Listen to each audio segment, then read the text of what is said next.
Assalamualaikum warahmatullahi taala wabarakatuh. Jira jirtu hordoftoota YouTube channel Ekiap. Arra barnoota addaa kan hin qabadhee isiniif dhiyaadhe jechuudha. Feesbuuka keessan namni erga isin xalafee lakkoofsa keessan, iimeelii keessan, paaspoortii keessan guutummaan guutuutti keessan jijjiiree kan ofiitti godhate booda Feesbuuka keessan sana utuu namticha sanan kadhatiin osoo namticha sanan gaafatiniin ofumaa deeffachuu dandeessani. Karaa gabaabaa irra isin agarsiisa jechuudha. Fakkeenyaaf yoo Feesbuuka keessan xalafee lakkoofsa keessan ittiin jijjiirin yookaan iimeelii keessan ittiin jijjiirin Feesbuukuma keessan deebisuu dandeessan. Kun immoo sanaan adda jechuudha. Erga iimeelii keessan jijjiiree lakkoofsa keessan jijjiiree booda deeffachuu dandeessani. Hiriyoottan kiyyaa viidiyoo kana laayikiidhaan naaf jalqabaa jechuudha. Laayik godhaa hundi keessan barnoota akkanaa itti cinqameetti kan hin fidaatiin jiru jechuudha. Isin immoo laayik gochuun na jajjabeessaa gara barnootaatti dabarfanna. Ashii hiriyoottan kiyyaa gabaabumatti gara barnootaatti dabarfannatu haasaan baay'isanii waan kana Feesbuuka keessan keessaan argattanu Google Chrome keessan keessa jira jechuudha. Sittingii Feesbuukaa hunda keessan jiru. Chrome keessan seentanii Facebook account hacked jettanii kan itti barreessanii sana booda ni barbaachiftan jechuudha. Barreeffama asirratti ni barreesse kana ilaala. Sana booda haala kanatti ni baasa. Sorry diitoorkii kiyyaa amma naaf baaseetiin jira jechuudha. Ol barbaadan jechuudha. Isa kana keessaa liinkii isaa hacked and fake account Facebook help center kan jedhu kana isinitti mul'ata. Isa kana isin hunda keessaniif fida seentan jechuudha. Sana booda haala kanatti isinii baasa hiriyoota kiyyaa waan baay'eetu akka keessa jira. Karaalee Facebook ittiin hack godhame deeffatanu. Fakkeenyaaf kan nuti dhufneef isa tokkoffaarra jiru kana. I think my Facebook account was hacked.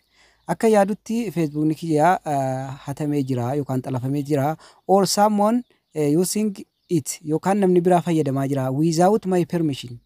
Eeyyama kootiin addatti namni biraa fayyadamaa jira fudhatee jira Feesbuuk kiyya kan jedhudha.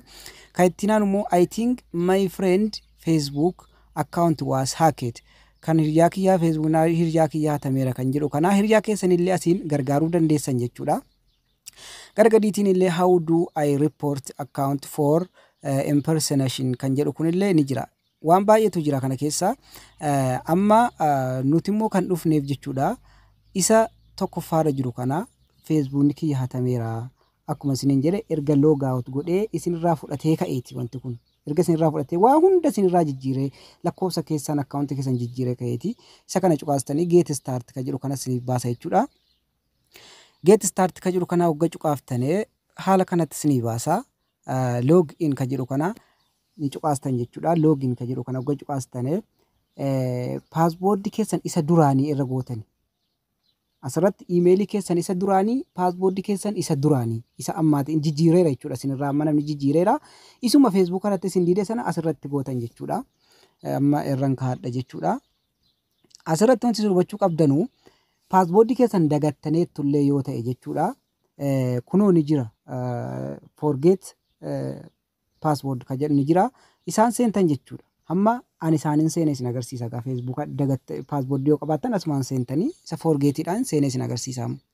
Asirratti hiriyoottan kiyyaa isin lakkoofsa keessan qabdanii iimeelii keessanis qabdanii garuu iimeelii keessan isinirraa jijjiira lakkoofsa keessan isinirraa jijjiira paaspoortii isinirraa jijjiira.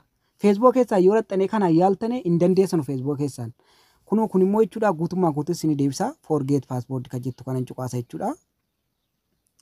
Amma yoo iimeelii paaspoortii keessan qabaattan kunoo asuma irratti naxxanii forget paaspoortii kan jedhu kana cuqaaseetiin jira. Asirratti continue jedhaan kun iimeelii kiyya kan duraanii kan namni sun narraa jijjiireedha. Sana booda haala kanatti Feesbuuk kiyya sana akkanatti naa baasee jira maqaa Feesbuuk sanaa jechuudha. Asirratti koodii iimeeliidhaan ergadhu jedha. Iimeelii kiyyaan kan fayyas my Google account kan jedhu ni jira jechuudha. Enter password kan jedhu ni jira. Paaspoortiis waan irraanfadhee jiruuf amma irraanfadhee jedhee kan hin seene jechuudha. Continue kan jettu kanaan hin seena hiriyoottan kiyya. Continue ergan jedhee seenee booda an iimeelii irratti koodiin naaf ergamuudha. Utuu Feesbuuk irra ta'ee naan ergamu jechuudha. Maaliif irraa balleesseera ka Feesbuuk akkaawuntii kiyya irraa balleesseera. Iimeelii kiyyas Feesbuuk lakkoofsa kiyyas waan irraa balleessee jiruuf naan fidu Feesbuuk irratti. Amma koodii naaf ergameetiin jira.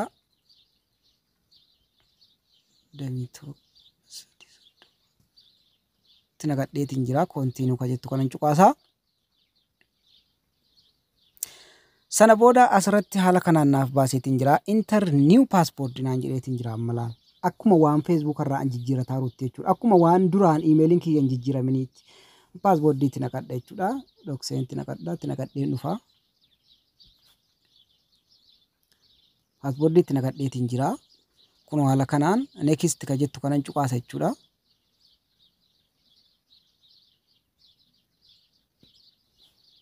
Sana booda neetworkii kiyyatti qoodha dhabaadhaa dhiifama. Kun amma akkuma argitan asirratti jechuudha. Biloog godhaa kun Google Chrome keessa waan ta'eef waan akkanaa fida. Review other device qafoo keessa jiru yookaan bilbila nama keessa jiru ilaali jedha. Kaan immoo stay loged ka jedhu kun ni jira.